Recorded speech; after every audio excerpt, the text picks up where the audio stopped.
One day, while my husband Sullivan was on a business trip abroad. "Let's get married." He sent me a message saying so. What is this? It seemed he had accidentally sent the message to me instead of his affair partner. Ever since he was transferred to a new department, Sullivan's suspicious behavior had been increasing. He never cared about skincare, but suddenly, "This lotion is supposed to be good."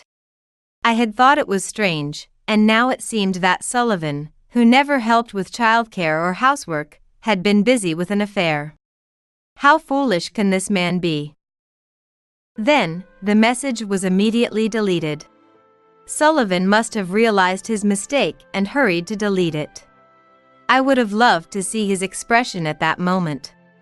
Of course, I had already taken a screenshot, so deleting the message was pointless. "I saw the message you sent." Well, that message was..." Even over the phone, I could tell he was panicking. "But don't you mean divorce instead of marriage?" After that, Sullivan would come to learn the truth. My name is Carol, 34 years old. I've been married to Sullivan for 8 years, and we have a daughter named Mariah who is in 2nd grade. I met Sullivan through a friend. When my friend showed me a picture of Sullivan for the first time, I thought he was my type, and I asked my friend to introduce us. Thick eyebrows, a high nose, and tanned skin. I liked people with strong features. With my friend's support, I got a chance to have dinner with Sullivan, and we hit it off, quickly starting a relationship. Our relationship was smooth, and a year into dating, I found out I was pregnant. "We're having a baby, so why don't we get married?" Sullivan said. "Of course. I look forward to it," I replied. And so, we got married. It wasn't a romantic proposal, but I was still happy about Sullivan's proposal. I used to work as a web designer before getting pregnant, but my morning sickness was so severe that I decided to quit my job, not wanting to inconvenience my colleagues any further. When I reported my resignation to my boss, "It's really sad to lose such a talented person like you, but your health comes first. Have a safe delivery. And if you ever want to come back, just let us know," she said. I felt grateful to have worked in such a supportive environment, but I decided to focus on my pregnancy. And soon, I safely gave birth to a baby girl. We named her Mariah. For a while, I didn't look for work and devoted myself to being a housewife, focusing on household chores and raising Mariah. But honestly, living solely on Sullivan's salary was challenging. So, when Mariah started kindergarten, I began working part-time at a supermarket. However, having not worked since giving birth to Mariah, I quickly became mentally exhausted.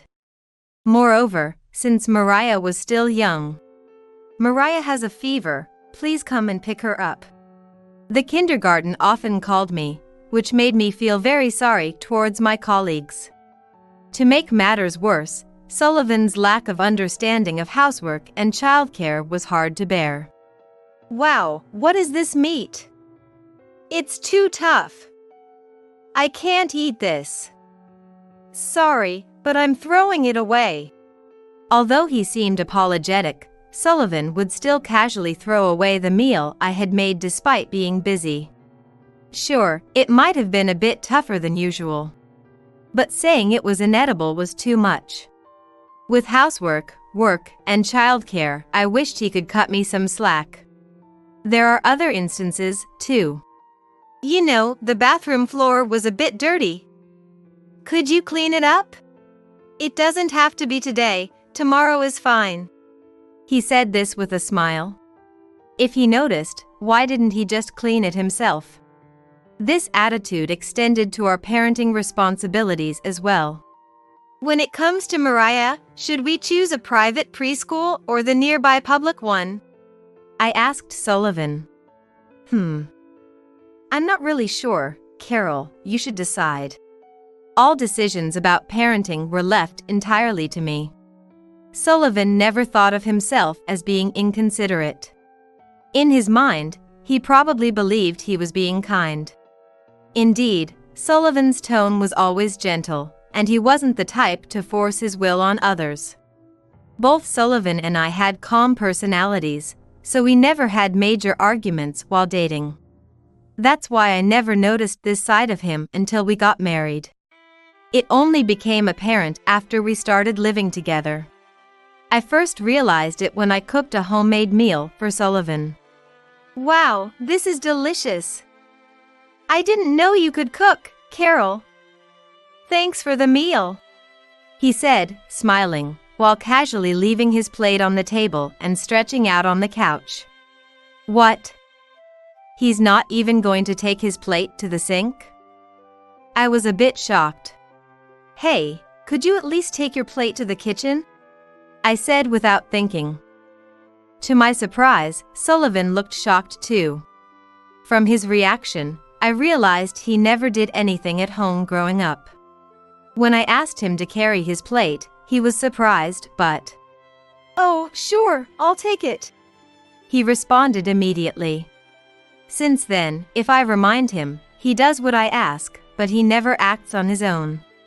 When I was about to return to work, "I'm going back to work, so I need you to help out more with childcare and housework," I had warned him, but it seemed Sullivan had already forgotten. "I'm home." When he got back, he tossed his coat onto the sofa and started taking off his socks and shirt while walking. It was like he was leaving a breadcrumb trail of his belongings. Sullivan was worse at picking up after himself than Mariah, who was in preschool. Mariah would often scold him. "Dad, you can't just leave your stuff here." Seeing this was a regular sight in our home. "Sorry, Mariah." When Mariah scolded him, Sullivan would start tidying up, but I couldn't tell if he was truly remorseful. When Sullivan came home, I felt like another big kid had returned, which left me feeling drained. Even so, with both Mariah and I constantly reminding him, we managed to get by as a family of 3. Despite being disappointed in Sullivan's lack of cooperation, I told myself this was just part of marriage. Time flew by, and Mariah entered 2nd grade. Sullivan and I turned 34. Without more calls from the preschool, things with Mariah calmed down, so I started a side job in addition to my part-time work. I wanted to get back into web design, my previous career, so I searched online and managed to increase my income a bit. I believed that we could continue to cooperate and lead a simple, everyday life. One day, I got transferred starting in April, Sullivan told me. Sullivan works in the accounting department at the headquarters of a plumbing fixtures manufacturer. Sullivan's company has always had nationwide transfers. Department and branch transfers are not uncommon. So, while I knew this day could come, I was still surprised when it actually happened. "What? Does the transfer mean we have to move?"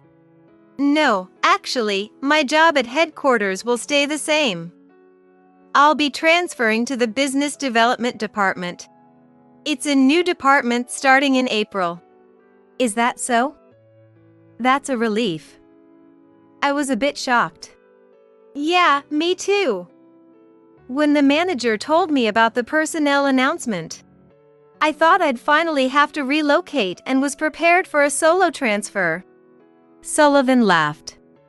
I thought we'd be able to continue living together as usual, but it was around 6 months after Sullivan's transfer that his return home suddenly started to be very late. "Another late night at work today. I'll be home late," Sullivan would tell me before leaving for work. "You've been really busy lately." "Yeah. Since the department is new, we're figuring things out as we go, so it takes a lot of time." "I see. Just don't push yourself too hard." "Yeah, thanks. I'm off." It's natural that starting something new takes time to get organized. I naively thought things would settle down soon. However, no matter how much time passed, the overtime didn't decrease. On top of that, he started going on more business trips, and there were even weekends when he didn't come home. As these days continued, I can't play with Dad lately. I wish he would come home earlier. Why isn't Dad home these days? Mariah, too, began to look lonely with Sullivan's late returns. It's hard on young Mariah. Seeing Mariah feeling lonely, I felt that this couldn't go on. Mariah looks lonely every day. Can you stay home a little more? Mariah is an elementary school student now, right? She'll be fine. Eventually, she'll make friends and won't be interested in me anymore. It's true that as Mariah becomes a junior high school or high school student, she'll have more distractions. Friends, and maybe a boyfriend, and might come home less often. That's why now, when she wants to be with us, is so important. Sullivan's irresponsible comment made me angry. What? How can you say that? Can't you think about Mariah a little more? She's saying she wants to be with you now. Lately, you haven't taken her out at all. Can't you think about her a bit more? Seeing my face turn red with anger. Ugh. Sullivan sighed deeply with an annoyed look. What? I'm just working hard. And you're complaining. That's not what I mean. Then what is it? I'm tired. Stop yelling at me. You, a part-time worker, can't understand my position. If you have time to complain, perfect your cooking and housework first. Are you saying I'm not doing a good job? No, not really. Anyway, I'm busy. I'm leaving. Sullivan left the house, slamming the door hard on purpose. Just a part-time worker. So that's what he thought. If he calls me just a part-time worker, that might be it. But part-time workers aren't necessarily not busy. I've been working 5 days a week, 7 hours a day, coming home and diving straight into childcare and housework without a moment to rest. I don't think I'm slacking off, but apparently, Sullivan thinks I'm taking it easy. Since Sullivan's transfer, our marriage has been deteriorating. There's something else that's been bothering me about Sullivan's behavior. It's that he's suddenly become quite concerned with his appearance. Sullivan used to have no interest in skincare, using cheap men's face wash without a second thought. But now he's suddenly, "This cleansing gel is amazing for getting rid of skin impurities." I was shocked that Sullivan even knew what cleansing gel was. He also said, "This toner is really popular in Korea," and started applying it after his showers. Hey, what's going on? You never cared about skincare before. Oh, some of the younger guys at work told me about it. I guess I need to start paying attention to my skin too. Now that I'm getting older. I initially took Sullivan's words at face value, but one day, my trust in him was completely shattered. That day, as usual, Sullivan came home late, claiming he had to work overtime. I'm exhausted.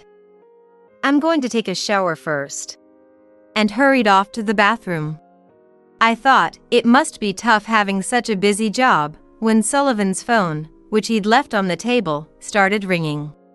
Usually, he takes his phone into the bathroom, but today he must have forgotten in his haste. I glanced at the screen. It wasn't locked, so I could read the entire message displayed on it. Today was so much fun. Thank you for always covering the meal and hotel expenses. When can we meet again? What is this? The sender's name was Caddy, clearly a woman's name. From the content, it was obvious that Sullivan had been with Caddy just before coming home. Did he rush to the bathroom to erase any traces of meeting someone? I couldn't believe it. Had all those late nights and business trips been lies? ignoring Mariah, who wanted to play with Dad, lying about being busy with work, and seeing another woman instead? The word divorce crossed my mind.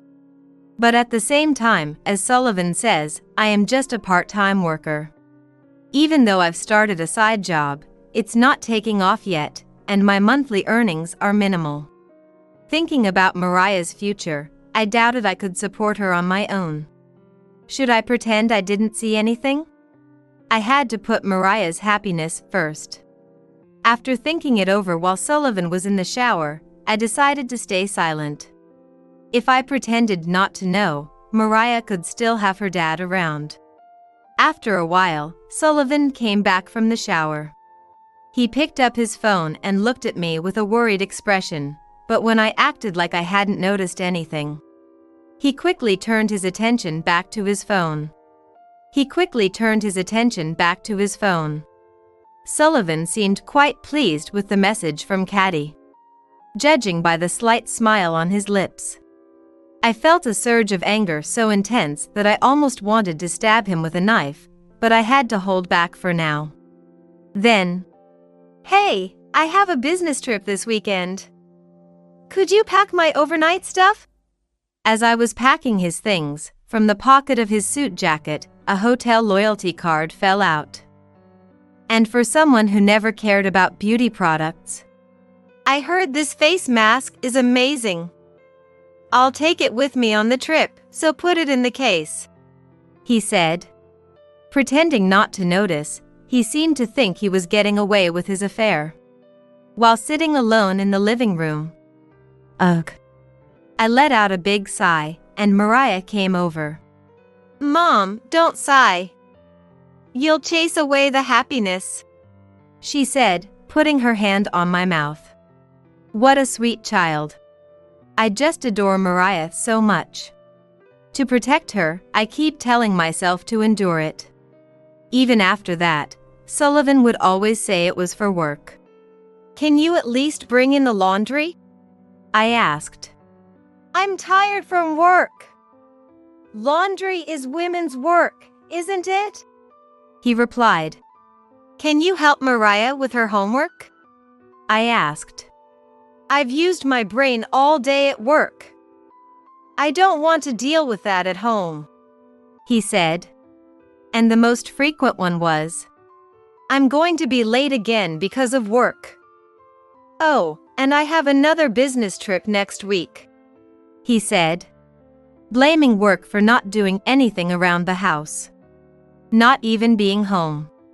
In summary, it meant he was having too much fun cheating to bother with anything. Thinking about this, I reached for Sullivan's suit jacket to clean up the mess he made, and found a piece of paper in the pocket. It was divorce papers. "What is this?" Not only that, but Sullivan had already signed it. He wouldn't have signed it if he didn't plan to submit it. After being treated like this, do I really not need a divorce? Sullivan is already moving on to be with Caddy. Before, I felt shocked and sad about his affair because I still had feelings for him. But now, after everything, there's no love left for Sullivan. However, when I think about Mariah, that's the only thing and the only thing I'm concerned about. For now, I'll keep these divorce papers safely until the time comes. So, I decided to start preparing for the divorce. The first thing I need to do is find a job. I'll have to raise Mariah on my own from now on. Working part-time at a supermarket, my biggest concern is money. How can I become a full-time employee? Where should I work? Then, I thought of someone who could be a strong ally. My former boss. She was a single mother named Jody. I knew she raised 2 kids while working. I thought she might understand my situation. Even after I quit, we met about twice a year, and she cared about me. But I quit because of having kids. Would she still want to hire me now? It was hard to say, but I decided to call her. "Hi, Jody. Long time no see." "Well, hello. Long time no see." Jody answered immediately. Actually, a lot has happened, and I might be getting a divorce from Sullivan. What? Suddenly? You seemed so happy together. Could it be? Jody seemed to sense something. Yes, it's true. Sullivan was having an affair. He wants a divorce, and so do I, but I want to work as a full-time employee because of our daughter. That's why I'm asking if I can be rehired. Jody listened to my story with genuine concern. She was silent for a while, thinking it over. Well, I'll talk to the HR department. Honestly, the company is short-staffed, and having someone as capable as you come back would be a big help. Really? Thank you so much. I felt a huge sense of relief at her words. But, do you have solid evidence of the affair? What? Evidence of the affair?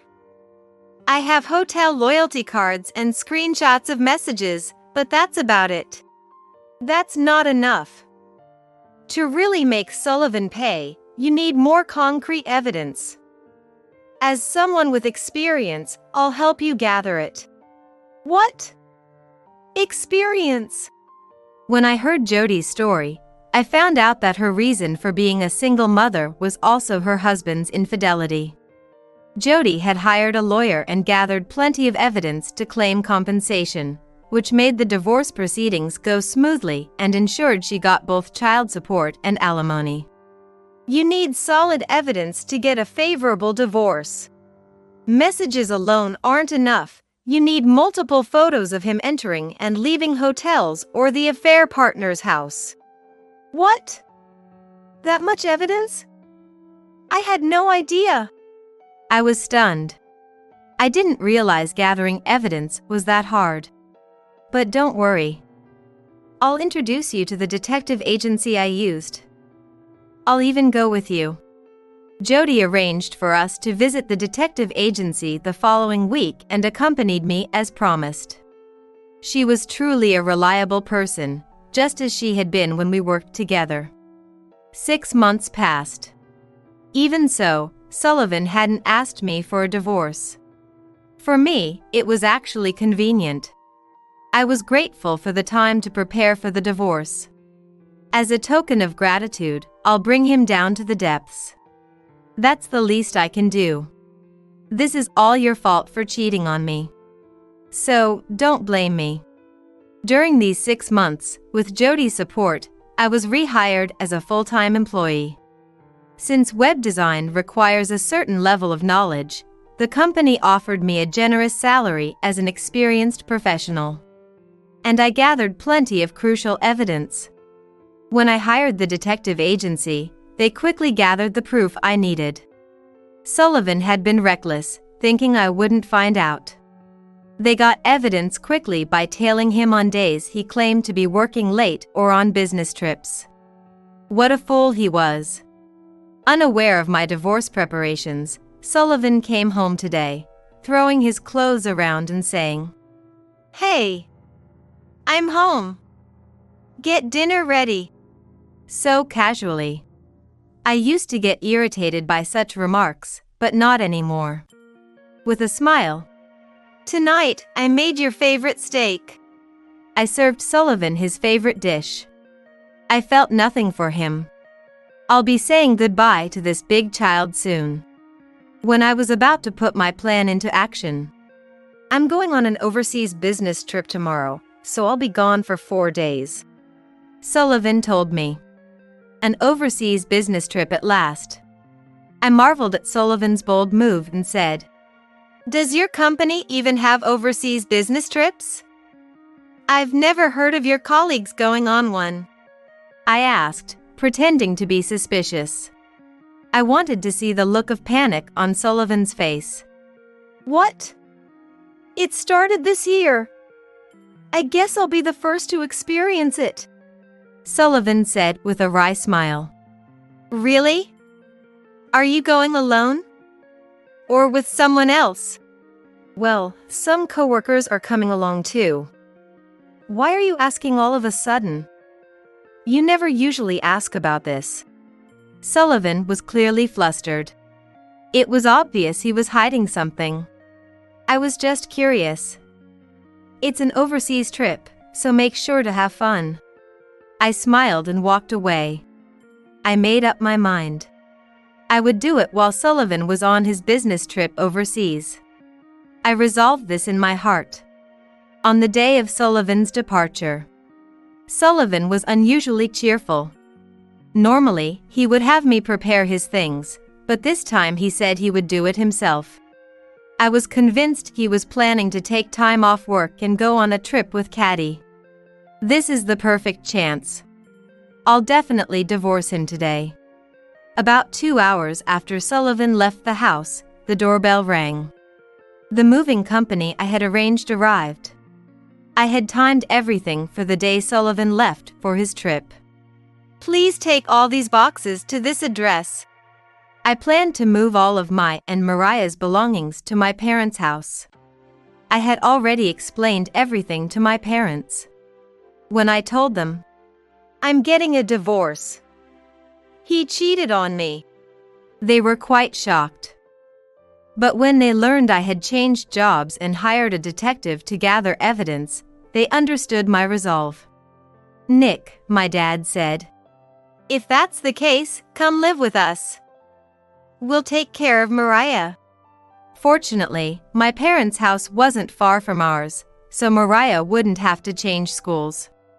I decided to lean on my parents and live with them. Of course, my parents were already aware that we would be moving today. While I was coordinating with the movers, Mariah was with my parents. We didn't have much stuff, so the move was completed in a day. The next day, we started organizing and settling into my parents' house. Mariah seemed happy to live with her grandparents. This is going to be fun, she said, which was a relief. And girls are amazing. Even without me saying anything, Mariah tidied up and helped clean the rooms. I was amazed every day at how much she had grown. I had also told Mariah that we would be living apart from Sullivan. Are you going to be okay without Dad? Won't you be lonely? I asked her. Not at all. Dad doesn't love me. No matter how much I ask, he never spends time with me. I don't like Dad, she said. What kind of dad makes his daughter say something like that? Mariah's words strengthened my resolve to get divorced even more. After getting everything ready, Sullivan's return date came in no time. When will you be back? I texted Sullivan and waited for his response. But no matter how much time passed, there was no reply. I thought it was strange and kept waiting patiently when I noticed a notification sound from my mobile phone. Is it from Sullivan? I pulled my phone out of my pocket and looked at the screen to see a shocking message. Seeing the content, what? I couldn't help but shout. A message. That was really fun. This trip to Hawaii felt like our honeymoon. Once everything settles down, let's get married. From Sullivan arrived. By everything settles down, did he mean once my divorce is finalized? How stupid can this guy be? To send a message meant for his girlfriend to me, the one person he shouldn't have sent it to, it's just too funny. I couldn't help but laugh at his idiocy. Then, the message was quickly deleted. Sullivan must have realized his mistake and hurriedly deleted it. I wish I could have seen the look on his face. Of course, I had already taken a screenshot, so it doesn't matter if he deleted the message. I immediately called Sullivan. Hey, I got a message saying let's get married even though I'm already married. What does that mean? Sullivan. You saw that? Stammered. Yes, I saw it clearly. But it's strange. Don't you mean to say let's get divorced instead? What? How was the affair trip? Did you enjoy spending time with your mistress while lying to your family? Well, that is... Sullivan stumbled over his words, clearly flustered by my questions. At this point, the answer was obvious. Caddy was indeed the mistress, and the person on the other end of Sullivan's frequently used phone was her. His late returns, the mistaken message about getting married on a business trip, it was all because of Caddy. So, you want a divorce, right? Wait! Let's talk this through. There's nothing to talk about. Besides, we're already divorced. What? The truth was, I had submitted the divorce papers the same day Sullivan left for his so-called business trip, which was actually an affair trip. Thanks to his signature, the divorce papers were quickly processed. That's a lie! You can't just get a divorce like that. Oh, you mean the completed divorce papers you left in your suit pocket? As I said this, I could sense Sullivan's panic even over the phone.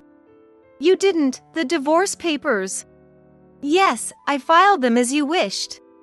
That wasn't. I didn't actually want to.